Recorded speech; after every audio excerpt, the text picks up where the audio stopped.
Welcome to Toy Business Unboxed, your gateway to the secrets of the toy industry. Here, Hsieh, a toy entrepreneur and expert in the Every field. product we develop is really inspired by some of the real life experience that we have with our son, major retailers. Yeah. Check. Is it? We think this is cool. Is this cool? The thing with Amazon is just it become more and more complicated over the years. Yeah, maybe you can also consider to create more online resources. We'll guide you through the enchanting world of toy design, marketing, and manufacturing. Now let the unboxing begin. Hello. Welcome back to another episode of Toy Business Unboxed. In today's episode, we're going to explore the dynamic world of toys, play, and also child development.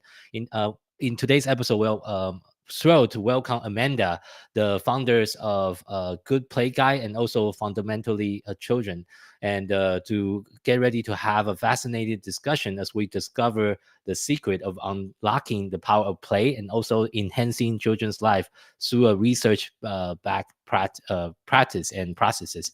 Thank you so much for joining us today on today's episode, Amanda. Oh, thank you for having me, Jason. It's great to be here.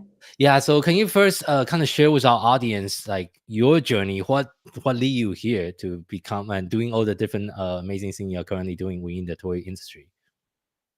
Oh, well, it was never a plan. I wanted to be a marine biologist, but my dad used to sell toys in for way back in the sort of 70s and 80s. And he used to work for Palatoy, then Mattel, and then he became a sales agent. And when he was selling the toys, me and my brother were little, and we would get to test them out and see how they go. And then as a teenager, sometimes I'd help him out at an event by demonstrating toys or even like dressing up as one of the character costumes. So I kind of grew up in the toy industry, but it was never a plan of mine to enter it. But I did psychology at university and loved it. And then I did a PhD, and alongside the PhD, I did a teaching qualification. And there were a few things that just happened along the way that made me realize the value of play. And I was running a charity in London that helped children or families at risk of breakdown stay together. And play was a really powerful tool in that, helping parents understand how to play with their kids, giving children opportunities to play to give the parents some support and everything. So that really solidified for me the importance of play. Then after that, I think it was more a question of going back and looking at my roots. I was working in Hong Kong for a couple of years, teaching English to children with additional needs. And I was developing educational programs out there, but they were extracurricular. So again, needed to be play-based because these kids had been in school for a whole day. Yeah. So it was after that I started doing some research, because actually one of the companies my dad worked for was doing some, wanted to know if a toy that did well in Japan would work in the UK. So I said, PhD in psychology, how hard can it be to run a focus group? So I did. And yeah, and because I got the child development input into it, so it wasn't just here's your data, here's how many kids said this, and 20% of children felt like this. It was the interpretation. So 80% of children said this. This is because at this age, kids may be doing this and that and the other, and therefore, if you make these changes or if you market it in this way, it might be helpful. So because the toy company had never had that from a market researcher before, they'd had the data, but they'd never had the interpretation or the application. They were like, oh, this is great. Can we do some more? And it was that organic. I had very young kids at the time, and I was able to build the business around looking after them. And I feel very lucky that 20 years later, I am where I am today. Nice. So what inspired you? You kind of shared the story a little bit earlier, but what inspired you to kind of create? I think you have like kind of two kind of unique aspect of your business. And can you kind of talk about how those two initiatives kind of play off each other's, and how what inspired you to create those initiatives that you currently have? Sure. So the research, I was a freelance researcher for 10 years or so. And around 2009, 2010, I got the idea to set up a present finding site, a gift guide, if you like. So my kids were at school, and the parents of their friends were asking me for advice on whether toys were going to be any good for the kids, because there's a lot of pester power and the kids were sort of asking for stuff they've seen on TV, but there wasn't a way of parents assessing whether it was going to be any good or not. Yeah. And at the same time, I've been doing research for toy companies for 10 odd years. And they were like, this is great, but by the time you've recruited and hired a venue and done all the sort of the admin and logistics, it actually ends up being quite time consuming and quite expensive, which is not something you can get away from. And they were like, is there an easier way for us to get some quick and dirty feedback on how kids engage with our products? So I had those two things going on at the same time, and I created a website. The initial one was called My Two Front Teeth, which I learned a lot about branding, because if you know the song, Yeah. All I Want for Christmas Is My Two Front Teeth, then you get it, because it was a sort of a present finding website. But for a lot of people who don't know the song, they thought we were something to do with dentistry or oral hygiene or something. So I learned a lot about branding and quickly changed it to the Good Toy Guide. Yeah. And that's the legal name of the business. I But see. we combined the research, which is fundamentally children. And then as the website evolved, there's the Good Toy Guide evolved. We added in apps and educational products, and it became the Good Play Guide. So there's the two sides of the business, or the two brands that we operate under, are fundamentally children and Good Play Guide. But they are basically part of a journey. So we help companies understand children. We help them understand how children engage with their products or their brands. We then check that they do what they say they're going to do in terms of our accreditation. Yeah. And then using our website, we help them shout about it. So it's a continuous journey. It's just there are two ways in, if you like. I see. Okay, that's very interesting. Like the way you have it set up. So yeah, and I know you're also the independent chair of the Association of the Play Industry. And what are some of the challenges, or you have encountered in the past as part of your role in that association? So the Association of Play Industries is focused on outdoor play. So it's playground manufacturers, and helping. I mean, funding for anything community-based is really difficult. So supporting members in innovation, but I mean, really, it's about advocating and highlighting the benefit of play to policymakers, educators, and community leaders, because I absolutely believe that play is the silver bullet. And I think we probably wouldn't be in some of the mess we're in the world today if some of our leaders had played a bit more when they were younger. So I'm all for getting play into communities. Sure. So it's the prioritization. So my biggest challenge in that role is helping policymakers or decision makers understand the importance of play. I see. And how do you ensure like a child-facing organization take a evidence-based approach to their branding, the product, and the services that they provide? So we don't ensure that they do, because a lot of them don't. But it's really funny to see the ones that don't and then make mistakes, and then how much they value doing the research in the first place. So basically, the earlier you do the research, the more you de-risk your product development. And in toys, there's a lot of cost involved in tooling up and prototyping and all that sort of stuff. So if you can get some insight at the concept drawing stage, and you know that something's not going to work or you need to tweak something, it's really cheap to tweak it when all you have to do is redraw something.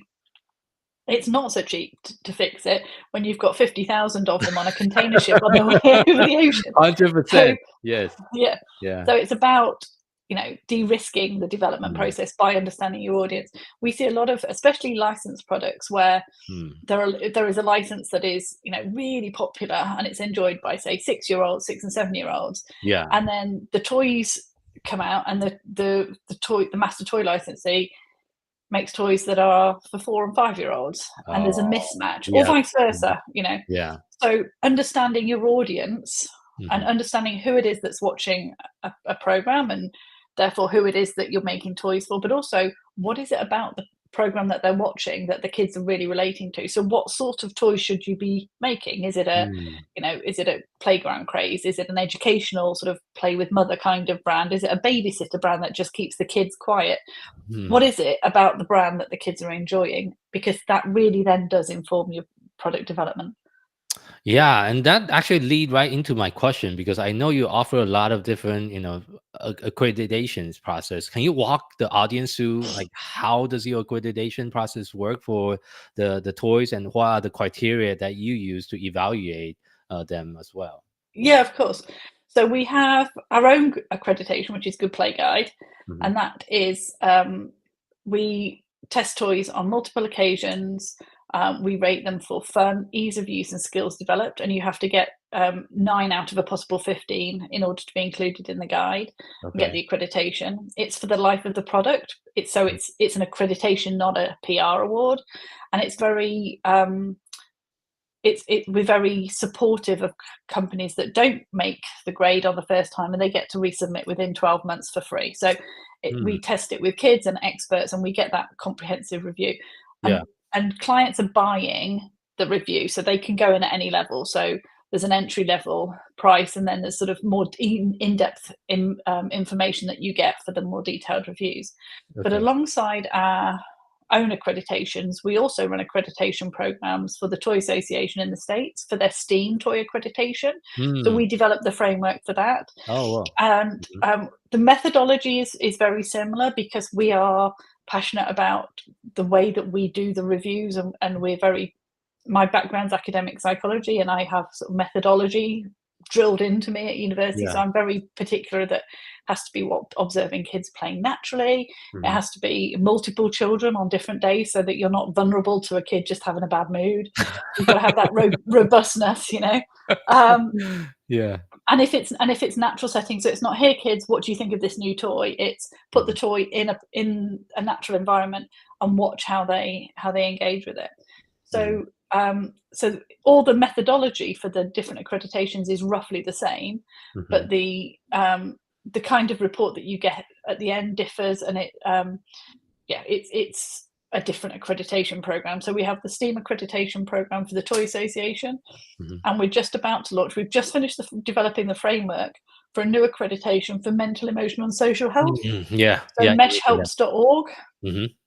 is a not-for-profit set up in the US Mhm. that, and they approached us to develop the framework, and then we're just in the process of the pre-buys are open, or the pre-sale is open for people to submit products That that one will be I'm tested. very, very interested because my entire brand is about, motion, emotional, social, Yeah, learning. That's what I design. I design sensory toys.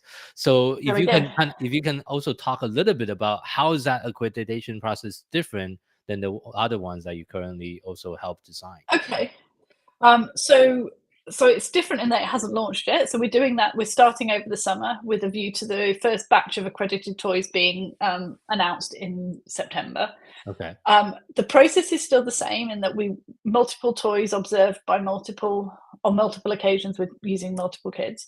But the importance of the mesh toy accreditation is it's not just about um, helping kids learn to soothe themselves if they're upset. That's crisis management, and that's a part of it.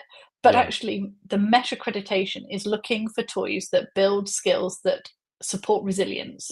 Hmm. So if you things like problem solving and adaptation and communication, so they're all things that children learn when they're not in crisis mode and they're not Yeah. upset, but that when the next challenge comes along, they're better able to deal with it. So it's really important it's a really important definition for toy manufacturers to understand that it's Mhm. not just about a comfort toy, or Mhm. it's about helping children build that really important resilience.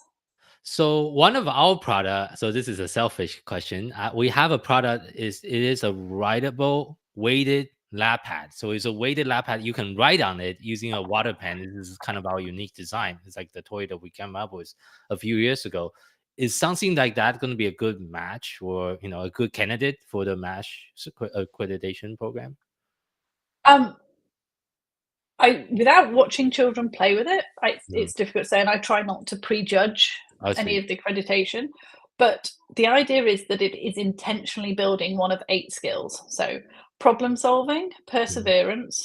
You're Mhm. testing me here if I can remember all 8. Problem solving, perseverance, adaptation, conflict resolution, self advocacy, self-regulation, communication, and cognitive skills.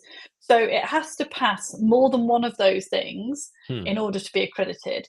So and it has to intentionally develop those skills. It has to be designed to do it. So something like a ball, you could say a ball could develop cognitive skills because you can measure how fast it rolls, or you can learn about gravity or whatever, but it's not designed to do that. So without some instruction cards or something telling you to do those activities, you're not going to learn those particular skills. So the point of the accreditation is that it's not whether a toy can develop a particular skill, it's about, is it designed to do it? So your weighted lap table, it's a weighted blanket, but it's a portable weighted blanket you can write on using a water pen. So it's an interactive weighted blanket. Yeah. Okay. Yeah. So just off the top of my head, you've got the weighted blanket, so that helps with self-regulation. So if you're feeling a little anxious, you pull the blanket on, and you learn that you pulling the blanket on helps you calm down. Yeah. Being able to write on it could help with self-expression or self-advocacy or communication skills. So there is, without seeing how the kids engage with it, I wouldn't want to presuppose, but you can see, and we're very open about what the skills are. It's those 8 skills that you need to pass. It needs to be a toy that kids like playing with. It needs to pass all the safety requirements. And then it's about what it does within those 8 skill sets that that determine whether or not it gets accredited. Got it. Thank you for the explanation. I just want to use one of my own products as an example. Of course. Why not? Why not, right? So, okay. So I know your research also emphasized on like the natural play, playing, like kids playing it in this natural environment. I guess, how is this approach different like other traditional method, and what insight does it provide for the toys brand? Okay, so there's a quote from a German psychologist called Bronfenbrenner, and Okay. I paraphrase, but it's something like, our study of child development is strange kids doing strange things in strange places observed by strangers. And the idea that you can generalize from those case studies is ridiculous. So Yeah. we Okay. flip it on its head and we go, actually, we just want to see what kids do. We want to understand what they do in real life. Because if you give a kid a new toy and you say, here, test this, what do you think? They'll go, oh, it's great. Because in their head, you've just given them a nice toy and they want to please you, and they think you want them to tell you it's nice. They also think that maybe if they say this one's good, they'll get another one. So True. Yeah. So it's not about giving kids toys and telling them to test it and give you feedback. It's about creating that natural play environment, whether we set up something like a shop so they choose what they want off the shelf, maybe amongst competitor products, or we just have a playroom open with different toys. Again, competitor products really helpful to be able to see. And then when you're talking to the kids about them, you're down on the floor playing with them, and you can talk about why they like this one more than this one. Because traditional research and focus groups, it's not give something a score out of 10. Well, you do that with a kid and they haven't got a clue. It doesn't mean anything. It has to be a concrete frame of reference. So I like Peppa Pig more than Fireman Sam because she's wearing pink. I like Fireman Sam more than Peppa Pig because he puts out fires. You've got that kind of frame of reference, and so it's really, and the younger the kids, the more you need that sort of concrete, tangible experience. And I think a lot of the traditional research methods that market research companies use don't work with kids, because you have to understand kids as well. Because when you ask kids questions, you have to be able to interpret results through an understanding of child development. Because if you ask children, I know what they want for dinner, they might say pizza. Where if you say, what do you want every day for dinner? And they say pizza, pizza, pizza. We know that giving them pizza every day for dinner isn't healthy for them. They need a mix. So listening to children is very different from implementing everything they say literally. So you need to have that kind of, okay, what are they saying here? And what does that actually mean? If they're saying they want pizza, what are they actually saying? Is it that they really like pizzas? Is it that they want a more relaxed tea time because they associate pizzas with a sort of party? Is it that they want to have more control over what they eat and they like eating with their fingers? There's lots of different things you can get from a single answer. And that's where our team of experts in child development can really help people understand children's reactions to things, and it's so much more effective than, you know, here's a toy, kids, give it a rating out of 1 to 10. Yeah, because the extent of my product testing, usually I test it with my own kids. That's my product tester for me, for my own toys. So for people who are developing toys and don't have a big budget, that's better than nothing. Yeah. Do that, you know, Yeah. at least you're testing, Yes. but you Yeah. are not a representative sample. Of course. A, you're their dad, Yeah. so they're going to give you different feedback than they would anybody else. Of course. B, you know them, so you Yeah. are likely to steer them. And C, they've watched you develop these things over time, so Yes. you're not coming at it fresh. So 100%. Sure. yeah. Of course. And can you share some? It sounds like you have a lot of interesting experience working with all the different kind of toys that went through your program. Can you share some like memorable finding or even story from the research that you have done, and how does that influence some of the design even for the toys? That Okay. So I'll give you one example. The most memorable ones are always the sort of this has gone wrong. What do we do to help? So Okay. there was a sort of a my first computer for kids. Oh, okay. And so you Yeah. were looking at it was a very, very chunky, really nice bright colours, and there was a big joystick here and a big button here. But the on-off switch was so tiny, the kids couldn't operate it. So the kids couldn't even switch it on because they don't have that fine motor control at that age to be I able to feel the see. strength in their muscles. So there was Yeah. things like that. Hmm. I mean, a lot of the time we pick up early production, like faults or, you know, design issues, so people can go back to the factory and get those fixed before they hit the shelves. We did that with it was a Thomas the Tank Engine range. It was this beautiful range of high-end wooden toys, wow. and they were launching with 5 or 6 SKUs, but then one of them was a hammer and peg thing, and the hammer and the pegs Yeah. were too small for the holes, so I that see. you just put them in and they fell straight through. And because we caught that early, they were able to pull that from the range and launch with the Yeah. others, and we Hmm. saved quite a lot of embarrassment there. And Yeah. then my other favourite story, and this is where the other side of the business really comes in, because once we've accredited a toy, we know it's good and we're happy Yeah. to go on record and talk about it. Yeah. And there was a story in the Daily Mail in the UK, one of the sort of tabloid newspapers, Nice. with the story of a toy train makes kid bald. And basically it had been like a little motorized toy train. It was from VTech, and this kid had put it in a hair, and the wheels were going round, and then she pulled it out, and it pulled out a chunk of her hair. Now, I don't think we should have to put "do not put in your child's hair" on the package Yeah. of a toy train. So I was able to go on record in the media and talk about the fact that it's a really good train. It was the Toot Toot train, I think it was. Yeah. And it's a lovely train, and it was really popular with the kids. It was yeah, really good toy. So I was able to go and say, hang on a minute, this isn't the toy's fault. That kid put the toy in the hair, and it, you know, do we really want to live in that kind of a society? And it's killed the story, and it was great. So it was able. So the accreditation works on 2 ways. It works to help sort of inform product development, but it also helps as a bit of a damage limitation in case of, you know, PR disasters. Yeah, that happens sometimes for sure.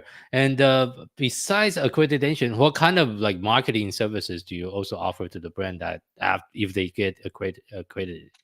Yeah, so once they are accredited, that opens the door to a range of exclusive services, because I'm very protective of our reputation. Yeah. And my reputation personally, but also the company's reputation, and integrity is really important to us. Sure. So we are not a sort of a mouthpiece for any brand. We get approached all the time to talk about stuff, and we're like, we have to leave it. We say no because we either don't believe in it or it hasn't been accredited. So we use the accreditation as a gateway to a range of services, and that can be PR quotes, it can be expert articles, it can be video content, it can be coming with us to events. It can be as speaking at launch events or doing media days. There's a raft of PR and brand support services that we reserve exclusively for accredited toys. And that third-party endorsement is really powerful, because if we're saying we've tested it with kids and we know that it develops these skills and it's good for this and kids liked it, that's so much more powerful than the toy company saying it themselves. Yeah, 100%. Yeah. And that's why we're so protective of our reputation, Of because we course. want that value to stay for the clients that are doing the right thing and making good toys. We want to be able to add that benefit to them. 100%. That makes sense. And I know you have a very unique framework. I think it's called Balance Play Pyramid. Is that Yeah. like, can you explain like the core principle and how is it different than everything else in the marketplace? So we use the Balance Play Pyramid as a framework really for parents initially to help them understand what their children need. And we use the analogy of a balanced diet. So you have your superfoods, your vegetables and your fruits.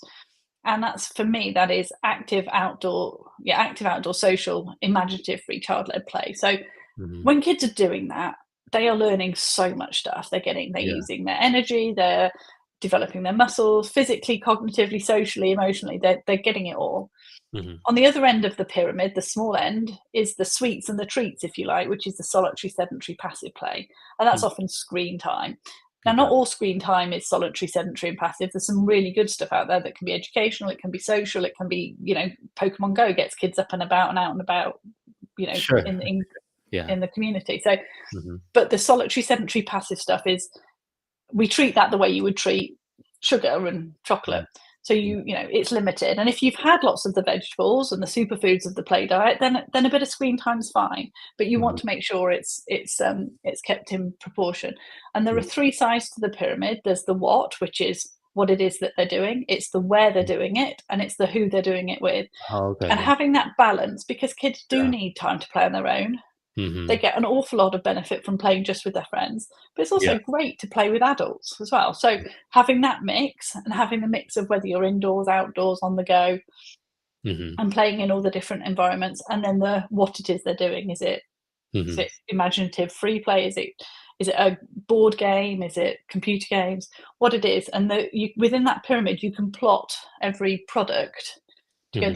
this is where it sits, and then you can market it effectively, and then you can be honest about where it sits in the play diet and how much time kids should be spending doing it, and if they're doing this, if they're playing with this, what else they should be doing to help them thrive. So it's Mm. a really it's a consumer facing model, but actually we're increasingly getting take up from the toy industry that quite like it as a frame of reference. Reference for the product development too. So Yeah, yeah, that exactly. kind of lead into my question. Next question is: I know you have a very extensive experience, and what kind of advice will you give to other toys business owner like myself looking to create product and toys that could positively impact children's development?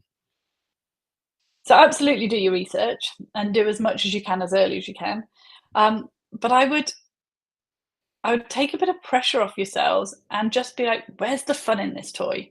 Kids love humor and slapstick, and they will, it doesn't matter how well you design a toy, Yeah, they will find different ways to play with it.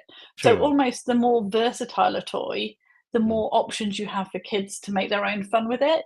So as mm, long as it's clear, you need to make it clear to the consumer who's buying it, which is often the parent, what it yeah, is you're selling and why it's good for your kids. But true. then, it's the hidden fun that's in there, and if you Mm, can give kids that opportunity of discovery, um, and I like the phrase wide walls and high ceilings. So that wide walls means it's as accessible as it can be for mhm. kids who are neurotypical or neuroatypical, kids with additional needs, kids with Yeah. um, physical disabilities as well. So the more inclusive you make it, the wider walls you have, the more people catching it. Mm, The high ceilings means that kids can enter at any point. So even if mm, you sort of meet them where they're at, and the toy allows them to develop along their pathway, whether it's developing their fine motor skills or their mm, memory or whatever it is, that you meet them where they're at so that they feel confident and they get that buzz and that fun of playing with it and being able to do it and yeah. master it. But then you're challenging them, and you're challenging them in sort of small steps so that they can move through. That's when you've got a really good toy. No, that's a really good piece of advice. I'll definitely write it down in my memos. And we are always looking into, additional idea. But as you know, as a small toy brand like ourselves, the amount of capital we have pretty limited. So we need to be very careful on what product we're going to be developing and launching. And just like Yeah. you say in the beginning of the interview, a mistake when the product is already in the container is very, very expensive to fix. Yes. So Yes. yeah. So And as well, kind of winding down in today's interview, the final question I'd like to ask all the guests is, if you have to share just one piece of advice with someone that's getting started in the toy industry, what would that be? Follow your heart. I think if you really believe in what you're doing, and if you know that what you're doing is needed and beneficial for kids, Mm, then follow your heart. I think the toy industry is not an industry that you should be in if you're just trying to make money. I think you should be in it to do the right thing by kids, help kids be yeah. more playful, help kids learn and develop and thrive. And I Mm, think if that is your motivation, mm. then keep going, because you will get there in the end. That's a very good piece of advice. That actually aligned with my core mission, with my brand, is to empower, support, and educate kids with learning differences. Pretty much someone like my son that have like a lot of different learning challenges, and hopefully through some of the toys that we develop can help them, along with their own journey in life a little bit. So yeah, definitely a wonderful piece of advice. So where can the audience find you online? So I'm on LinkedIn. I'm fairly active on LinkedIn. The website for Good Play Guide is goodplayguide.com, and that's got all the reviews and advice on child development and play. And for the research services, it's fundamentallychildren.com. I see. Okay. I'll make sure I will include all that in the show note for the listener, and also put that Thank into you. our YouTube video as well. Thank you again for being on our podcast today. It has been a wonderful conversation, and I learned a few new things about child development and also toy development and design myself. So it's always a wonderful learning experience for myself as a host too. Oh, thank you for having me, Jason. It's been great. Yeah. Yeah. Thank you so much.